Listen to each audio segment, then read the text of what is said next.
अस्सलाम वालेकुम। डेली मियाँ वाली के साथ मैं हूँ Mudassar Malik on the way Gulberg Chowk Mianwali. आज हम पहुँचे हैं अब्दुल हादी फूड पॉइंट पर, जिनके पकोड़े और समोसे काफ़ी टेस्टी हैं और काफ़ी फेमस हैं।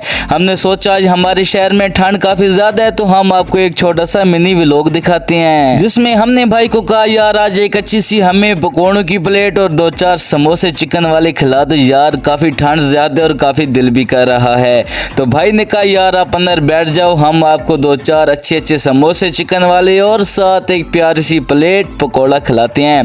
तो सबसे पहले एक अच्छी सी प्लेट पकोड़ा आ गई, जिसके ऊपर सैलेड डला हुआ था और साथ में रायता डला हुआ था। यकीनन आपके भी पकोड़े देख के दिल तो ललचा रहा होगा, लेकिन यार एक बारी हमें लाइक कर दीजिएगा। ये पकोड़ा काफ़ी बड़ा था और काफ़ी मज़ेदार लग रहा था, तो धुएं भी निकल रहे थे। हमने कहा यार एक अच्छी सी बाइट लेते हैं, और जैसे ही अंदर गया यार क्या टेस्ट था, क्या टेस्ट था, बड़े